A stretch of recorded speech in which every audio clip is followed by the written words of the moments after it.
Campus to Canton. Campus to Canton on the Better Sports Network. Mox, the drums and horns are appropriate because we're on the eve of college football now. It's here, week 0. I've got 10 storylines that I'm tracking this season. We're going to talk about which coach gets fired first. But first, Chris Moxley, it's kind of the last domino, or the most recent domino in conference realignment, with the ACC adding Stanford, Cal, and SMU. I don't know about you, Chris Moxley, but when I think of the Atlantic Coast Conference, the very, very first thing I think of is Stanford University in California. This is Stanford University in California. I feel like you have a big problem with this. I do not. I don't have a problem with any of this. I mean, I think it was on the show last week or 2 weeks ago where I said Stanford is the perfect fit if we ignore geography. And so was Cal Berkeley. I mean, they're both like high-end academic schools who have very little interest in playing in the NIL game, and that's largely true for over half the ACC, Duke, North Carolina, Virginia. Like, those schools pride themselves on academic institutions, and they still refer to their players as student athletes, which is essentially becoming an antiquated term. I don't hate it. I just don't really get it. I guess, like, what is the point of this? So SMU is joining as well. SMU is giving up 7 years of conference TV revenue in the AAC to join. So the first 7 years that they're in the ACC, they'll get no money, which is whatever. They're not getting that much now. But still, like, they're foregoing like 40 plus million over time. That probably adds up. I think that this boils down to one thing. It's the ACC wants to have a seat at the table when inevitable realignment of like the mega conferences happen. And the ACC is saying, hey, we have Stanford, which is one of the best athletic departments in the country, probably the best. We have these high performing schools. We have a TV deal that nobody can get out of and nobody can buy out of. Florida State, who is taking Saudi oil money, well, not taking Saudi oil money, but wanted to buy out of this deal. It's basically trying to lock everybody in place is really what it is. I don't have a problem. I think that there is a generation of college football fans, probably older than 45, that when the dominoes started falling on conference realignment, they get up in arms about, oh, we're not going to have our rivalries, et cetera, et cetera. We just want the games, and if Michigan and Ohio State are playing, if Texas and Oklahoma are playing, that's fine. Who gives a damn if like West Virginia and Pitt are playing? Now, I understand that they care. But generally speaking, I just don't have a problem with this. And groups, whether it be a PTA, a union, or conference, universities within a conference, they're all trying to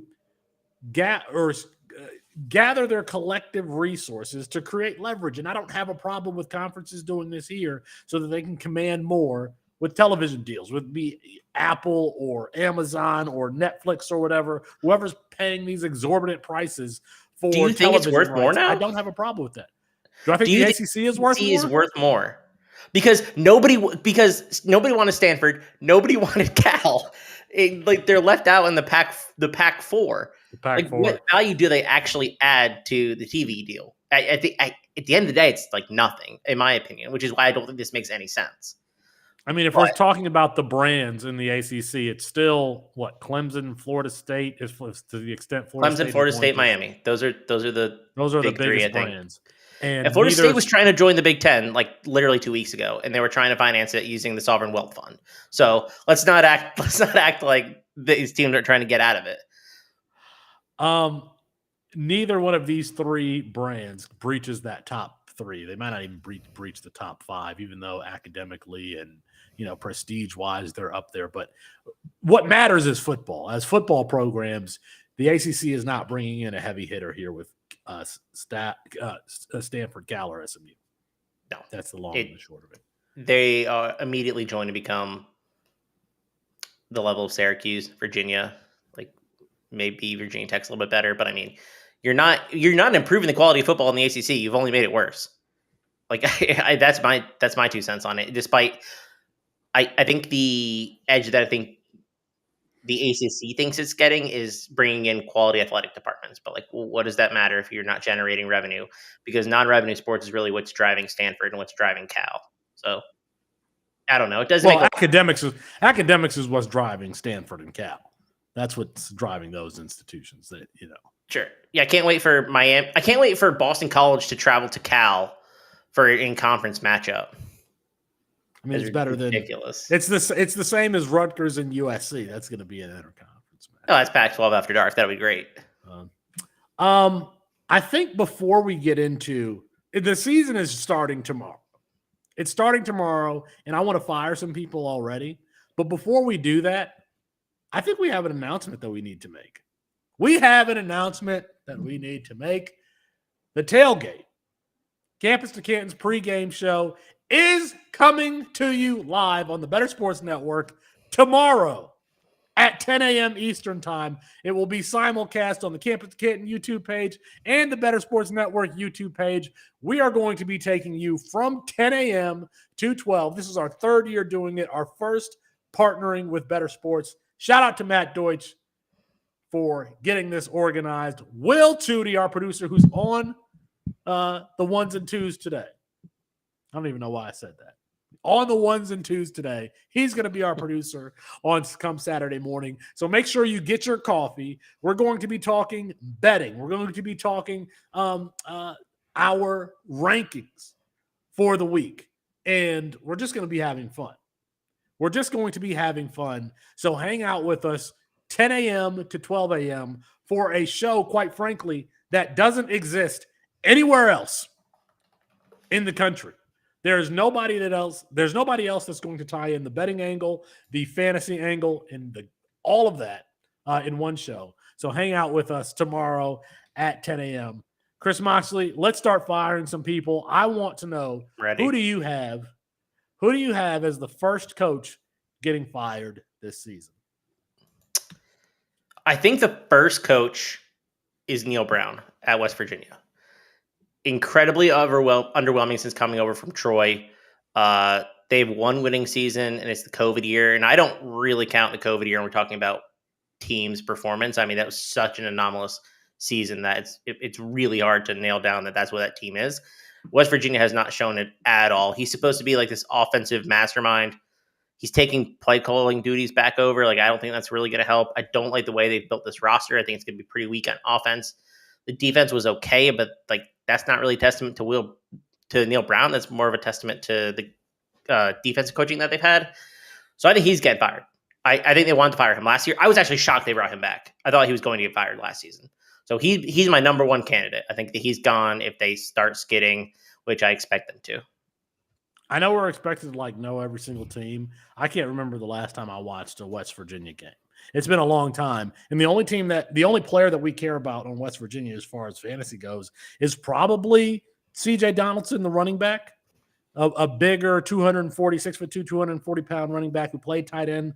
Well, came in as a tight end, converted to running back, and was a little bit of a cheat code in college fantasy because he was getting running back snaps, but had a tight end designation, and you can slide him in. You could slide him into your tight end spot. That's the only guy that I know on West Virginia. I'm sorry. I know I'm supposed to be an expert, but I'm telling you right now my ignorance about West Virginia because there's not a single player on that team that I care about other than CJ Donaldson. I think Garrett Green's your type of quarterback, if that makes you interested. What's my type of quarterback? What does that mean? He's like a Mountaineer, Bo Nix, Zach Wilson type guy. A gunslinger? Yeah. I may have to go take a look at him. He's not that good of a passer, but he's and that's my type. That's my type of quarterback. He's not that good of a passer. He's not that accurate. I mean, we got Will in the chat saying Robbie Ashford. Who's your favorite quarterback at Auburn? It's Robbie Ashford. Robbie Ashford, who did not get the starting quarterback position there, at Auburn, that went to Peyton Thorne, who doesn't even know the playbook yet, but somehow became the starting quarterback. And wasn't even good at Michigan State when he was there. He was okay. Peyton Thorne has like the touchdown record at Michigan State. That's how great the single season touchdown record at Michigan State. I'm pretty sure Peyton Thorne has it. It's not like Kirk Cousins? No, it's like 27 touchdowns. Wow. I'm pretty sure it's Peyton Thorne. Like just 27 passing TDs. Not Kirk Cousins, not Jeff Smoker. No. It's Peyton Thorne. All right. Well, who else you got to know? Who else you got getting fired, canned? Tom Allen, the head coach at Indiana. I think that 1 year, again, COVID season, this is kind of a theme in a lot of who I think is going to get fired because it was such an anomaly. Can I say this? You got Tom Allen at Indiana. Yeah. That 2021 season was magical for Indiana with Michael Penix Jr. at the helm. They beat Penn State to start the season on that 2-point conversion. It was a 2-point conversion or a touchdown. I think it was a 2-point conversion where he stretched out and got it. They hadn't beat Penn State since like 1991 or something like that.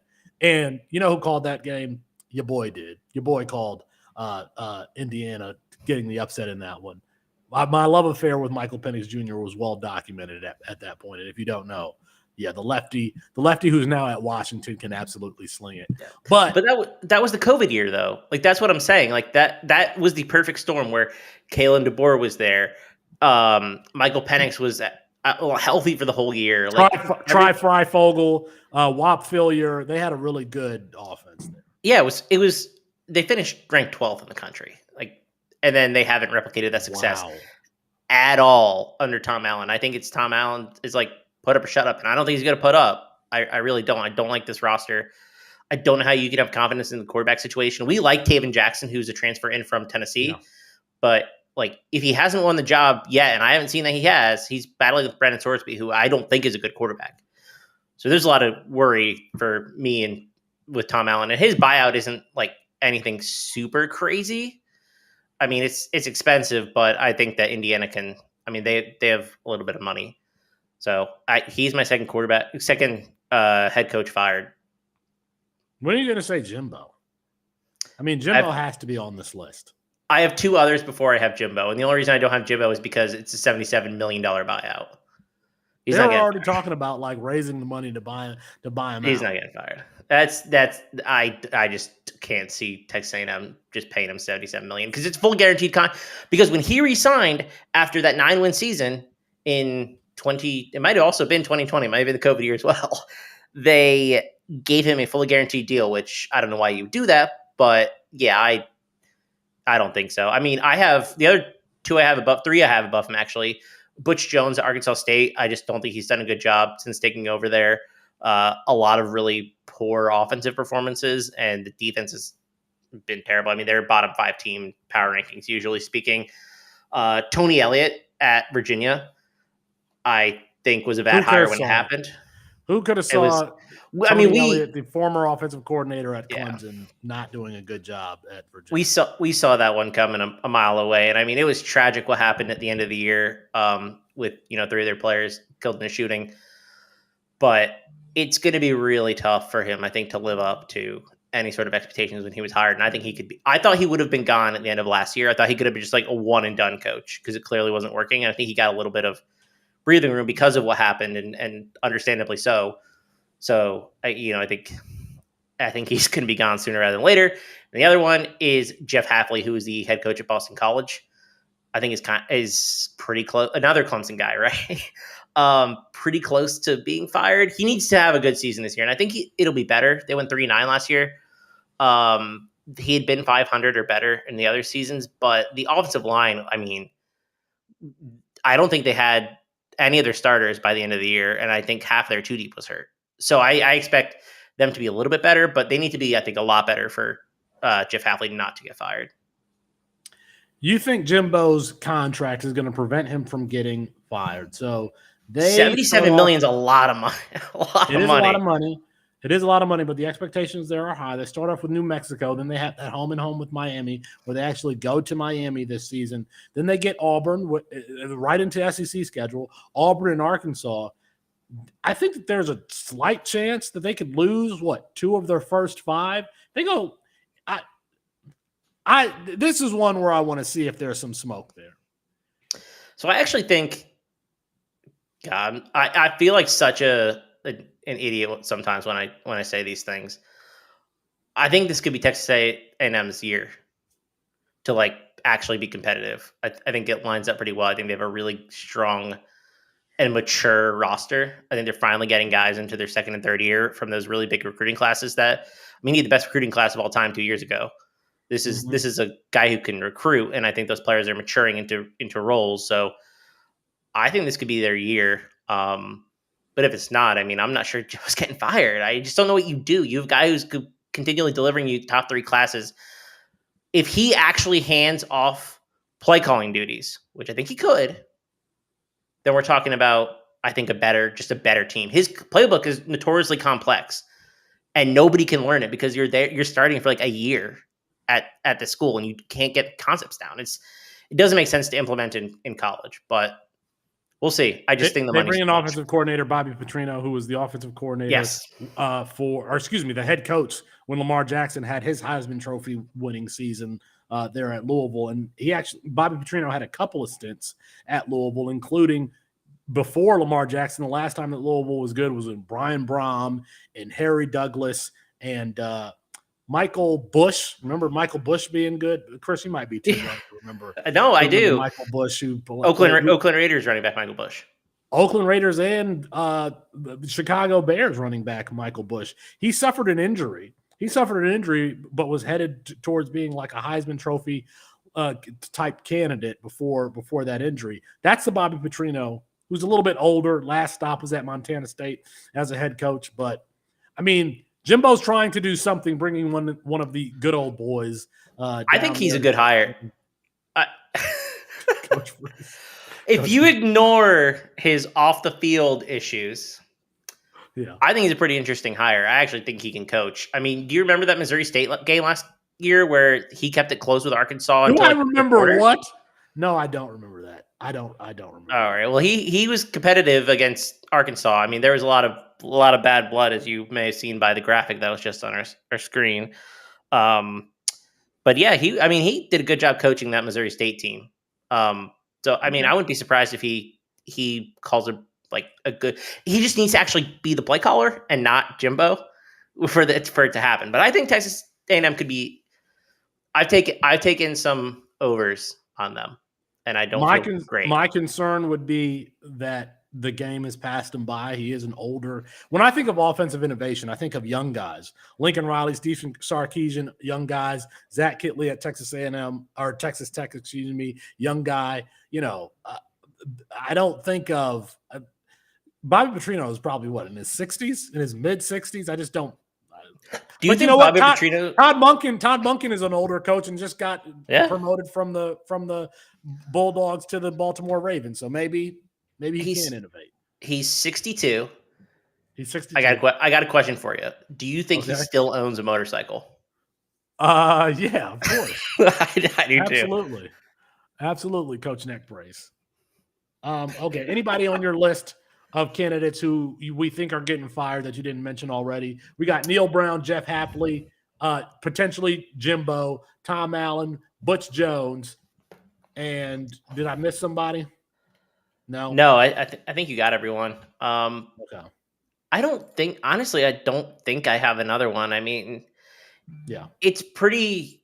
Danny Gonzalez at New Mexico. If you want to go like real deep, like New Mexico's a bottom 3 team in the country, and they haven't improved at all under his leadership. So I think he could get fired this year. But I think people are more interested in the Neil Browns of the world, and I would say Mel Tucker if Mel Tucker wasn't in the exact same boat as Jimbo, which is where he has a huge contract. Yeah, Michigan State is headed to be bad again.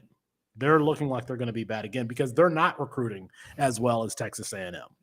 Do you think the one that I didn't include that I think is kind of an interesting name? Do you think Greg Schiano has more leeway at Rutgers because of what he did like 10 years, 15 years ago? Rutgers does not seem to be prioritizing football, and who are you going to replace Greg Schiano with? It feels like it's almost it's not worse than the Kyle Flood era, but nothing's panned out at Rutgers since he's taken over. They were expected to be like a 5 to 6 wins for Rutgers is a great season, and I think Schiano should get them there, but they're not. All right, when we come back, I'm going to give you 10 headline storylines that I'm paying attention to as this 2023 season gets kicked off tomorrow. It's Felix Sharpe, Chris Moxley. This is Campus2Canton on Better Sports Network. Campus to Canton.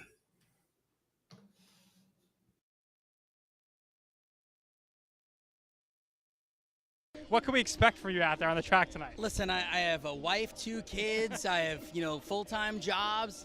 I'm never nervous. I don't even know what that word means. Can you explain what nervous means? No. I'm ready to have fun. I've never done anything like this before. I got asked to be a part of this. This is fascinating. Like, it's so cool to just look around and see what goes on here. So I'm just excited to get out on the horse. And you want trash talk? Is that what you're asking me for? No trash talk. I hope everyone does well. All right. Everyone's going to do well, but it has to be a winner. So give me your trifecta. Who's going to come in first, second, and third? Heat. I will go Maria 1, me 2, Willie 3, Moose goes 4th. Well, it's very simple. I won this event last year. I won my heat, and so the defending champ has to be the favorite. Now, that makes me a little nervous just because I feel like it's hard to repeat. There's a little pressure when you're the favorite, but that being said, I'm still optimistic. So your heat, it's you, yes. Moose and Keith from Better Sports Network, and Willie Colon. I think Keith might be my stiffest competition, and I asked for this because I actually recruited Keith, if you didn't know. So Keith, if you win, you're welcome. Malusis is very good. I mean, he knows what he's doing, but I'm going to go with Maria. Keith is waving to the crowd. He must pay attention because they're off. It's Mark Malusis going for the lead. Maria Marino on the outside, and now Keith Irizarry on the outside with speed, and they're 3 wide into the first turn. Woo! Mark Malusis is locked in for his life. 138 and 2. They're into the stretch. Sportscasters Derby 2. And still in front, Keith Irizarry.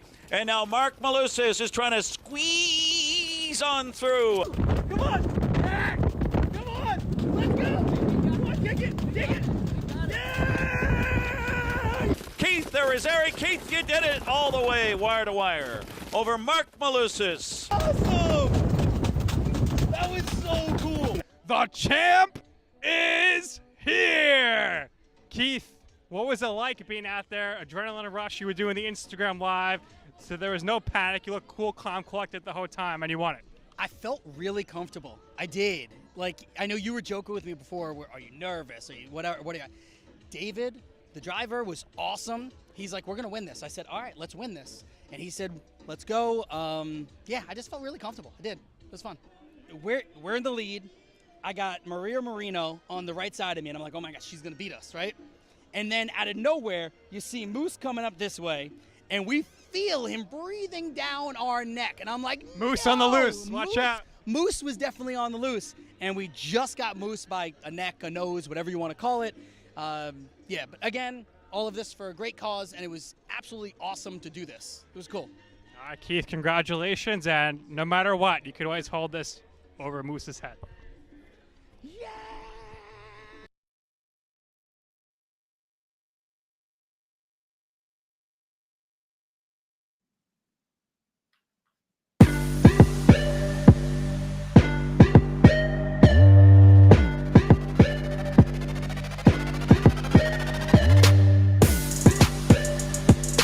I think Will Chudy liked the last segment.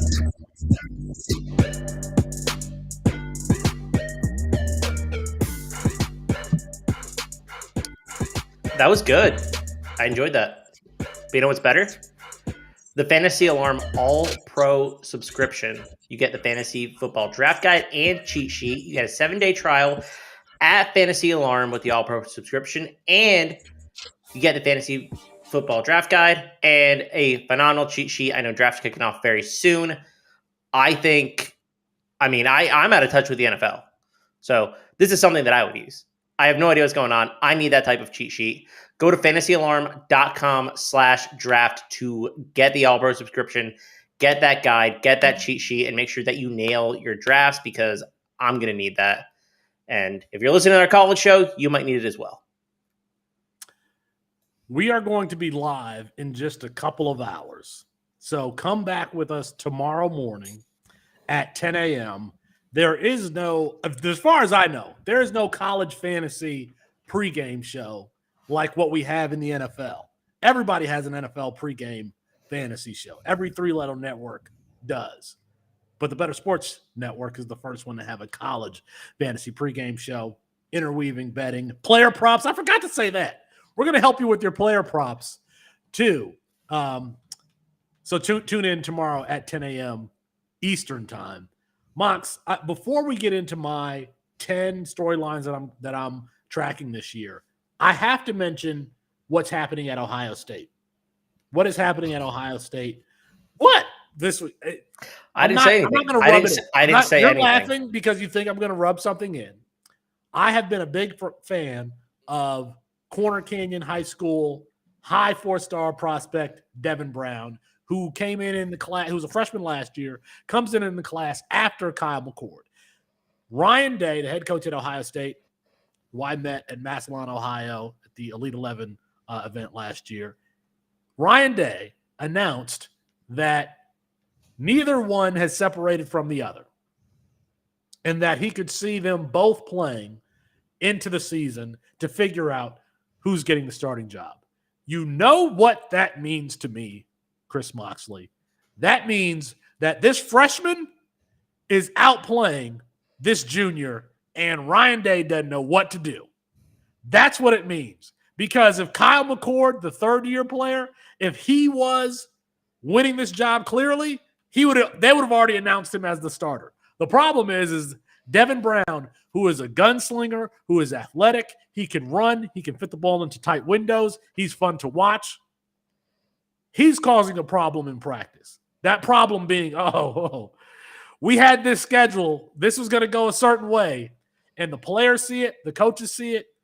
Devin Brown's going to end up winning that job. Allegedly, there was an anonymous coaches poll taken as to who the starter should be. And the reports are, if you read the message boards, is that coaches poll leaned in favor of Devin Brown.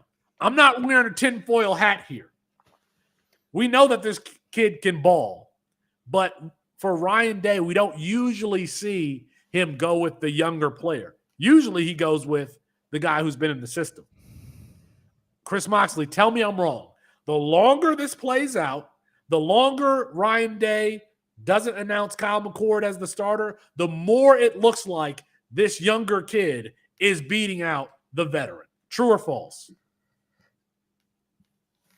Answer the question. You've given me a loaded question, but the way that you set it up. Yes, the longer competition goes on, the more uncertainty there is. Period. I don't know how I can argue with that one. I have maintained over time that Kyle McCord is going to be the guy who takes the first snap for the Ohio State Buckeyes in 2023. I think Devin Brown is going to play in that game because they play Indiana and they're favored by, I think, 5 touchdowns. So they'll both get snaps. I think we might have a J.J. McCarthy, Cade McNamara situation, which was the case at Michigan last year, where Cade started game 1, J.J. McCarthy started game 2, and then they who it was going to be, and it was obviously going to be J.J. McCarthy the whole time. But Jim Harbaugh was scared to name J.J. McCarthy the starter, yes, just like Ryan Day is scared to name Devin Brown the starter. Ryan Day, I mean, we can say whatever we want on here. This is our show, right? Ryan Day is and has always been a coward. He's the reason they lost the Georgia game. He's the reason they lost the Georgia game, straight up. He's a cowardly head coach. And he doesn't have what it takes to, make those tough decisions. So I think he would name Devin Brown. The report came out that you're referring to about the straw poll that it was 50-50 deadlocked between McCord and Devin Brown. That's what he said. He admitted to the straw poll being taken. Yeah. Yes, the straw poll was absolutely taken among the coaching staff. The message board saying that it was Devin Brown does not surprise me. Kyle McCord has been in the system a year longer. He was actually high school teammates with Marvin Harrison Jr., so I think there's a little bit of familiarity there. I don't know if that's playing into the politics of it or what, but I think Kyle McCord is starting. I have maintained since Devin Brown was recruited as I think it was QB5 in his class last year, that he is the better player. He opens up the offense more. He gives it a higher ceiling. But I'm still not convinced he's starting week 1, even if I think he's a better player. And I don't think Kyle McCord's a bad player either. I just think Devin Brown does things that that can be game breaking. Stuff you saw CJ Stroud do against Ohio State last year that he didn't do in the regular season. You want me to give you a fact? You want me to give you a fact? Ryan Day, we can Coward. shake. We can shake. We can shake. I think the fact that he took a straw poll as to who should be the starter tells you all he needs to know. Tell you all you need to know. If I'm leading a university's football program, I don't need to take a straw poll to tell me who's winning the job. Weak. Do you remember when UNC did the coin flip last year? Yes, I do. Coin flip between Drake May and Jacoby Criswell. Jacoby Criswell transferred, is now the backup at Arkansas, and Drake May is a top 3 pick in the NFL draft. So this is how this stuff usually happens. Okay, timeout. We need to set the context for this. So last year, after Sam Howell left North Carolina, Drake May and Jacoby Criswell were battling for the starting job in the spring. Mac Brown claimed, just like Ryan Day is claiming here, that it was dead even. So we all knew that it was going to be Drake May. They claimed that they flipped a coin, but it was like nobody saw this coin flip, if I remember correctly. No, it happened in the locker room prior to the game. In the locker room prior to the game. And they just told the players what the results were, and Drake May ended up starting the spring game. And of course, as Mox said, Ryan Day, we can't shake her. That's not just neither here or there. It's just he's not. You got a lot of alpha males, in the football game. Ryan Day is not one who's going to show you his masculinity with his handshake. That's all. That's a first-hand experience. Can you report that? That's a first-hand experience. Yes, I'm reporting that firsthand. Let's get to my 10 headlines and storylines that I'm looking forward to. You won't say it, Chris Moxley, but I will. I think the fact is that Jimbo Fisher might be on the hot seat. 5-7 last year, not bowl eligible. Yes, they had that $77 million buyout, but this is a team that is already spending a lot of money on its recruiting classes, and obviously they're taking the bringing in Bobby Petrino, in my opinion, is sort of like flashing the red lights or something. Like it's signaling that, hey, we need to change something here. And so if they get off to a rough start, maybe the school doesn't have the money to buy him out. But you cannot tell me that the headlines on, Paul Feinbaum's show and Josh Pate's show on CBS, that they're going to be talking about how the fans want Jimbo out of there.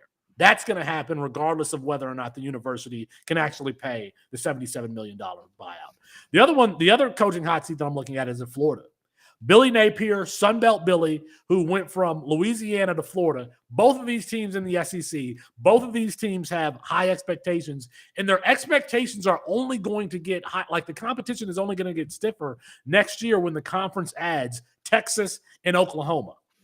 Like these fans are not going to put up with going 6-7 like they did last year, misutilizing Anthony Richardson, one of the freakiest athletes that we've seen.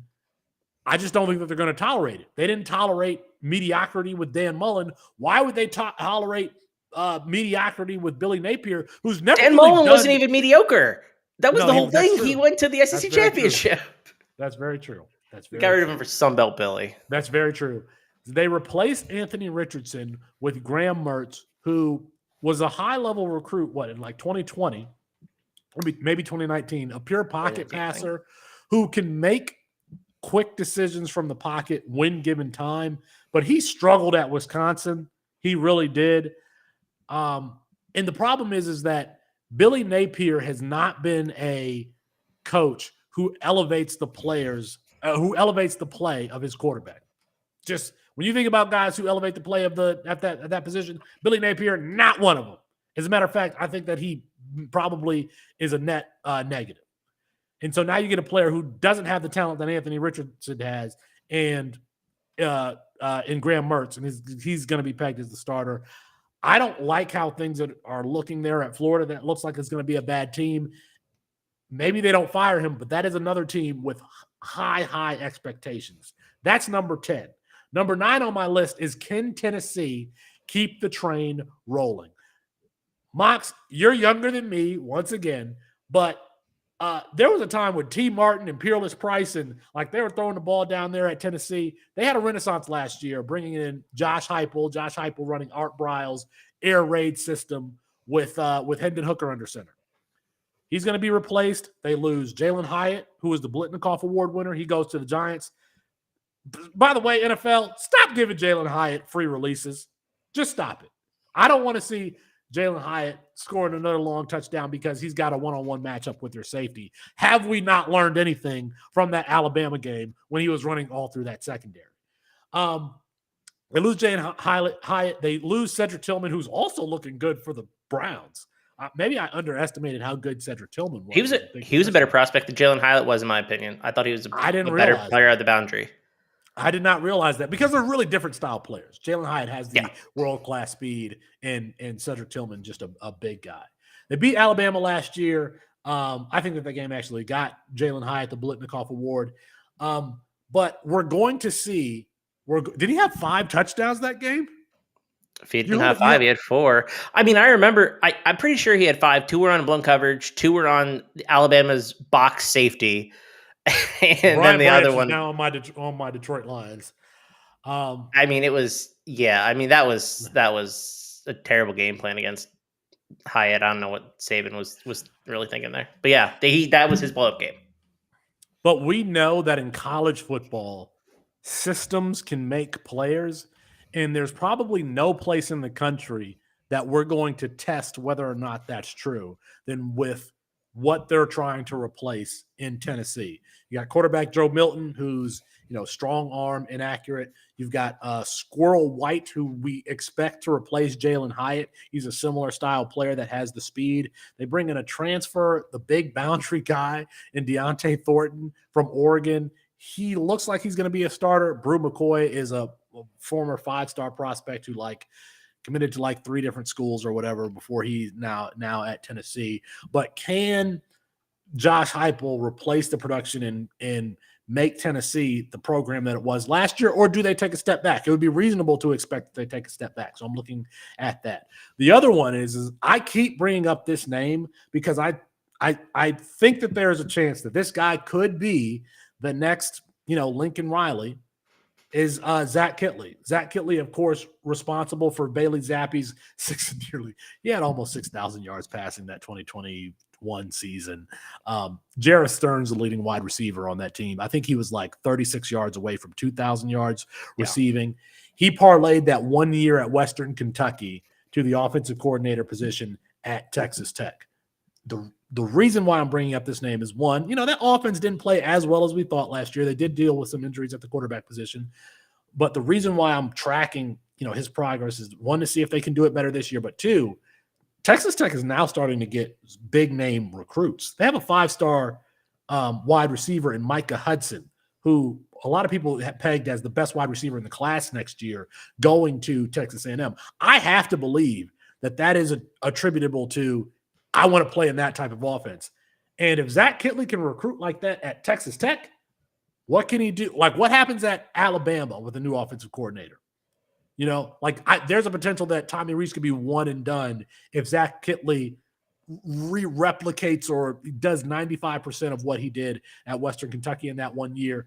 And then he becomes the hottest name on the market where, they want to bring him in at USC. Well, probably not USC because Lincoln Riley's the offensive coordinator, but they want to bring him in at a blue blood school. Clemson doesn't hire offensive coordinators outside of the school anyway. You know what I mean, though. One of these big jobs, we could see Zach. He'll make the P5 coordinator jump before I think he becomes a head coach. I think that's 100%. He's under, what is he, 28? I mean, he's real young. Wow. I didn't realize he was that young. But he is a name that absolutely, a potential shooting star. Can I add an 8B to that real quick? Yeah. I feel the same way about Ryan Grubb, who is the offensive coordinator at Washington under Kalen DeBoer. Interesting. I think he and Zach Kittley are the next 2 offensive minds who take this sport to the next level. You know how much I love Kalen DeBoer. You had my curiosity. Wait, what? How does it go? You had my curiosity. Now you have my attention. Now you have my attention. I'm going to get your attention when we come back. I'm going to go 8 through 1. I'm going to do it a lot faster because we only got 20 minutes left when we come back. It's Felix Sharpe, Chris Moxley. This is Campus2Canton on Better Sports Network. Breece Hall right now, and I've talked to plenty of high-stakes players, I'm sure you have too, Kev. Had Hall not torn his ACL last year, he might have been the 101 in drafts this year. That's how good he was looking last year, and obviously with the addition of Aaron Rodgers. At the 305, running back 11 behind Derrick Henry and Ramondre Stevenson, right ahead of Jahmyr Gibbs and Najee Harris. Your thoughts on him as a mid-third round pick? How have you been attacking him? Have you been getting him at that spot so far this year? Yeah, if I start out with 2 wide receivers, Breece Hall is right at the top of the queue coming into the third. If I knew he'd be healthy for week 1, I was still a little. Well, he'd be going higher than the mid third. Right. He may go 101 or RB1 at least. Yeah. But I don't think we know that even if he's healthy in spring and the summer. Mm-hmm. I still like if I'm running a team, if I'm the coach, I'm bringing him back slow. Like he's on a pitch count. Like I want him for the end of the season because I got Aaron Rodgers for the playoffs, right? Like even if he's fully healthy, I would work him in slow. But that is actually what you want. Like he's still going to get the high value touches. So yeah, if we know he's healthy, he's a first rounder. So like if he's sitting there in the third, especially when I get 2 wide receivers to start, I'll take Hall all day. Yeah, it almost makes me think that the uncertainty with Breece Hall has made him unfairly fall too far, right? Like because of we're talking about the team here in June. They're still hoping that he's ready for week 1. This is not, we'll see what happens. We're taking it day by day. We're liking how he's coming along. No, they still think by week 1. And the fact that we have that timeline, I think, maybe bumps him up, especially as the drafting season gets deeper and deeper here in July and August. Maybe we start seeing him go up the boards as well.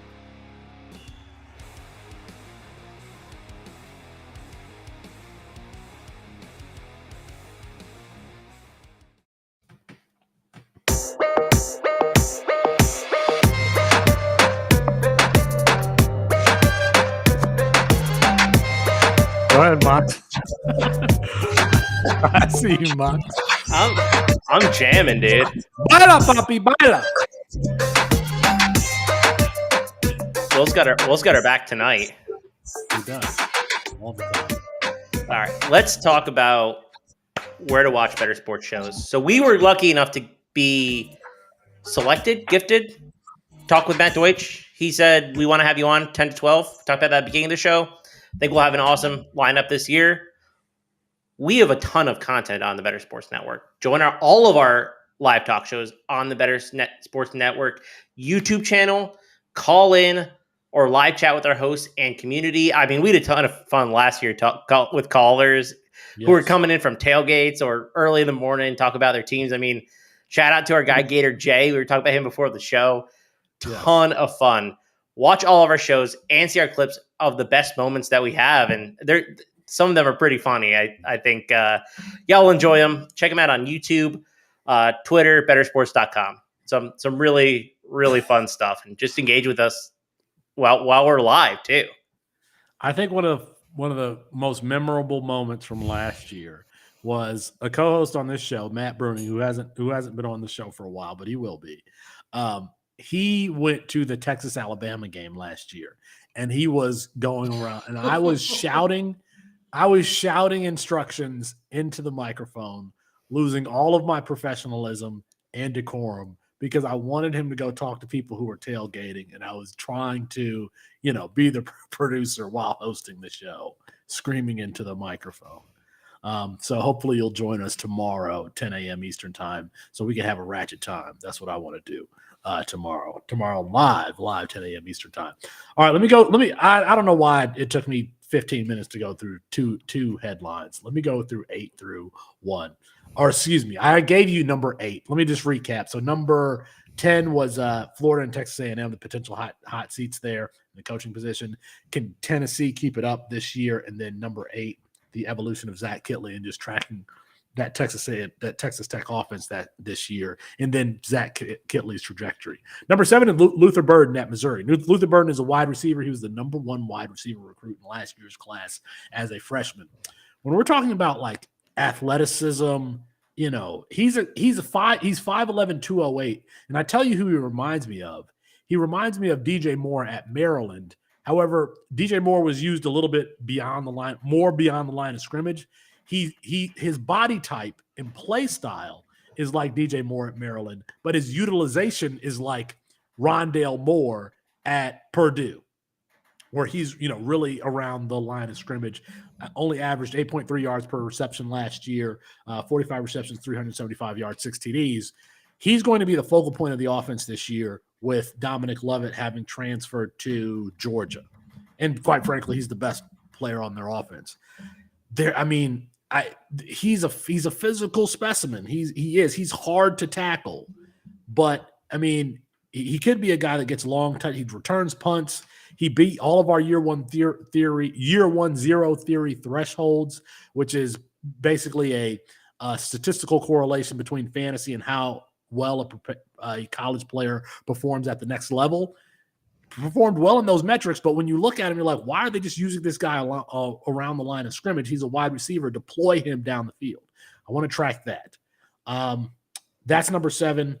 Number 6 is the quarterback rooms at Ohio State and Alabama. I mentioned earlier in the show, Devin Brown and Kyle McCord. I'm not going to recount it, but Kyle McCord, in my opinion, is a potential top 10 overall draft pick, NFL draft pick, if he gets that job, right up there with Drew Aller, both of whom we haven't seen play yet, but both very talented players, both in their second years. Next year will be their third. They'll be draft eligible.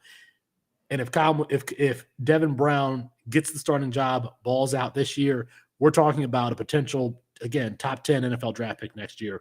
That's what I'm looking at number 6. And let me mention, at Alabama, we're used to Mac Jones, Bryce Young, Tua Tagovailoa.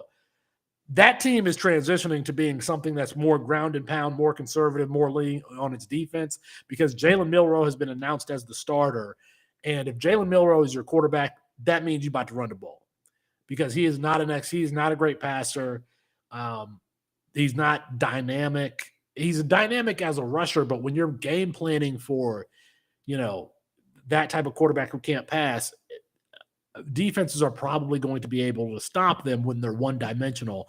And that Alabama team is looking like they might be one-dimensional this year. So I'm looking at Jalen Milroe. His backup is either going to be the Notre Dame transfer Tyler Buckner, who ran for 1,500 yards the last time we saw him play a full year of football, which is in high school, and then Ty Simpson, who was a 5-star quarterback out of Tennessee, who can scramble, do the backyard, run around type of stuff.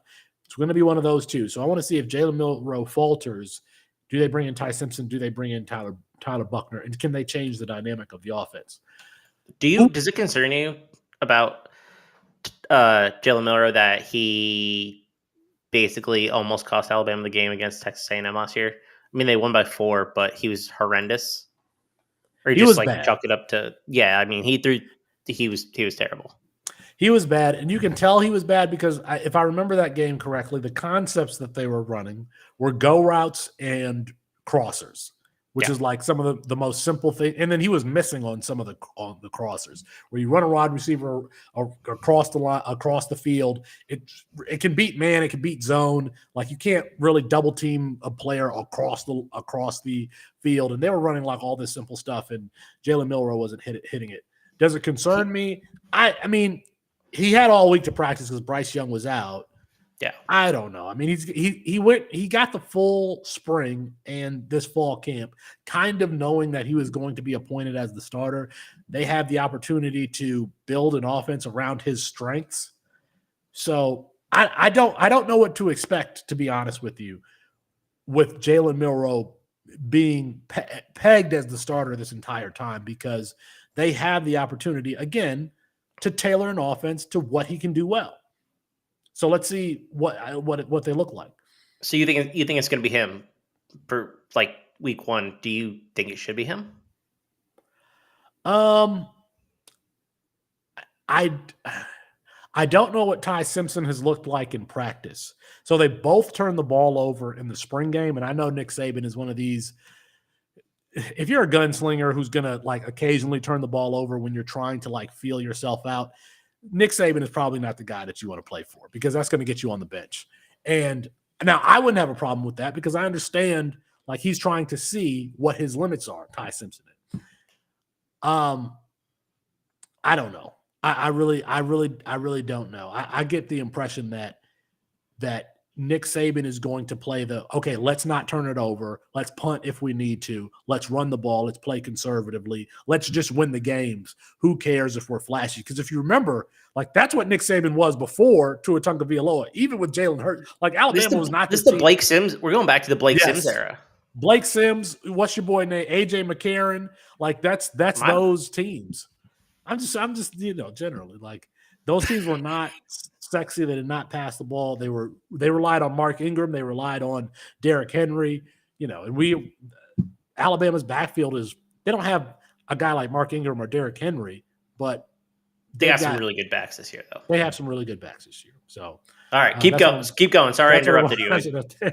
Who is going to emerge in the 2023 class after Marvin Harrison Jr.? So the 2023 class, the NFL draft class, it wiped out established names in college football, especially at the wide receiver position. You got Zay Flowers, Quentin Johnston, Jackson Smith and Jigba, Josh Downs, who was really productive for a very long time.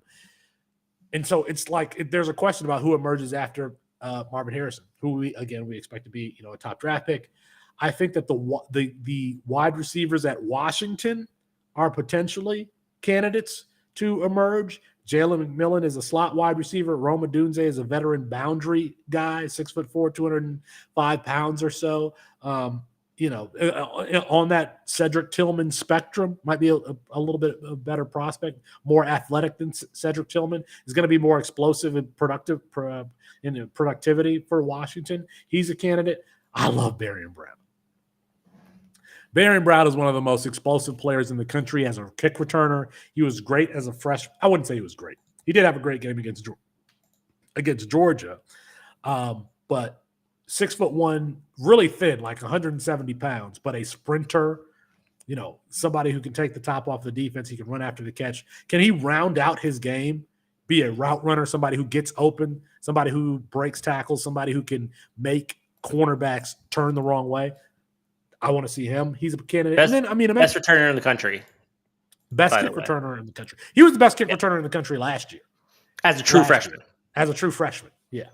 Yeah. He actually like fell down on like two kick return where he would have had touchdowns, or everybody would have known. Like two kick returns where he fell down. Yeah, he's and then Emeka Egbuka at Ohio State, who's probably going to play the slot there. He's another candidate. Another top wide receiver recruit, the top wide receiver recruit in his class of 2020. So can he emerge as being, a dynamic option besides Marvin Harrison Jr.? He's a candidate, but that's what I'm looking for. That's at number 5. At number 4 is this conversation that has gone on in like the Devi community. Who's the better running back? Quinshon Judkins, who had the production, or Quinshon Judkins out of Ole Miss, or Nicholas Singleton, who, in my opinion, has everything else: the athleticism, the body type. What? It's like many people are saying Quinshon Judkins is better than Nick Singleton. There are a lot of people out there who think Quinshon Judkins is better than Nick Singleton because he had a little bit more production. You got to set the record straight. Do it. I mean, Nicholas Singleton is like 230 pounds and runs 22 miles per hour, is like a headbanger. He's like a Nick Chubb clone, in my opinion. He's a Nick Chubb, Jonathan Taylor, that spectrum of player. There's no question, in my opinion, who reigns supreme in the class of 2025. Now, the problem is that Quinshon Judkins is going to be the primary ball carrier and probably the focal point of Ole Miss's offense, while Nicholas Singleton splits time with Katron Allen. He's still the better player. Like, he's still the player, in my opinion, who's better built for the NFL. Quinshon Judkins is going to be 210 pounds? Nicholas Singleton is 230 pounds. Yeah, and I don't think Judkins is near the athlete that Singleton was going to be the like when he shows up to the combine, everybody's gonna be like, okay, this dude is like Saquon Barkley level athlete. Yeah, he's special. He's a freak. At number 4 on this list, or excuse me, number 3 on this list, this quarterback class, the freshman quarterback class, is potentially outstanding. And who do we get to see start first? There's Arch Manning at Texas, Malachi Nelson at USC, Nico Iamaleava at Tennessee, Jackson Arnold at Oklahoma, and my personal favorite, my number 1 quarterback in the freshman class, is this kid from Detroit King who went to UC, who's at UCLA right now, Dante Moore. Game ready. I call him a game manager. I do not mean that to be a pejorative. I mean that he's somebody who's going to find the open man, find them quickly. I think he's a player that's going to be hard to sack. And he's playing in Chip Kelly's offense. And Chip Kelly produced Dorian Thompson-Robinson, who everybody seems to like now for Cleveland, and Marcus Mariota, who won a Heisman Trophy. So he, pairs this up-tempo read option offense with Dante Moore. We've been doing this for about 3 years. I don't think that we've seen 5 quarterbacks deep where there's a match between talent and landing spot. Like sometimes you get like a talented quarterback, but they go to Miami or Michigan. Terrible landing spot. J.J. McCarthy. Like a good quarterback who goes to a poor landing spot. Steve Sarkisian in Texas, great landing spot. Lincoln Riley at USC, great landing spot. Josh Heupel, Tennessee, great landing spot. Jeff Lebby, who was the offensive coordinator for Matt Corral's last year at Ole Miss, great landing spot. Chip Kelly, great landing spot. Like we got great landing spots for all of these guys, and they're all talented. Who do we see first? UCLA has not announced a starter yet. Dante Moore is competing with Ethan Garbers there for the starting position. There's the potential that we get our second freshman announced as the starter. Jaden Rashada at Arizona State has been announced as the starter already. There's the potential that Dante Moore is the second player announced as the starter. It'll be Garbers, but Moore will start more games than he will. Yeah, I agree. Number two is who is the quarterback 3 behind Caleb Williams and Drake May. There are a lot of guys to apply for this position. Allegedly, Quinn Ewers at Texas. He's really hyped. The aforementioned J.J. McCarthy at Michigan. I would watch out for Michael Pratt at Tulane. Now, Mox, you're on board with me. Michael Pratt, I really like him. Has one of the stronger arms in college football. In Austin, we were mocked. We were mocked and ridiculed for saying that. We were mocked and ridiculed for saying that. I compare him to G5 Will Levis. Yes, that's a good comparison. I really don't think that's a bad comp. And I mean, look at what the hype Levis got in the NFL. Yes. Day 2, but if Michael Pratt goes early day, like round 2, that's a win, I think. Yeah. He beat USC last year, beat Caleb Williams. He nearly beat he nearly beat Spencer Rattler at Oklahoma 2 years ago. The year before, nearly led a comeback there at the end. Michael Pratt is a gamer who started as a freshman. I love Michael Pratt. I do too.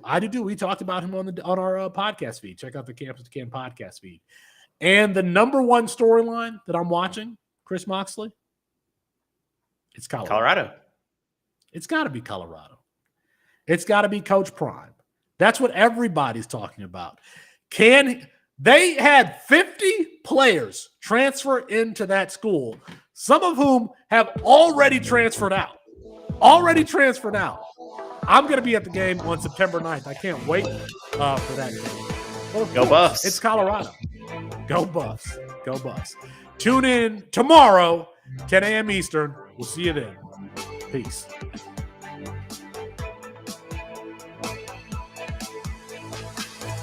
It's good. The job is done. We can go home now.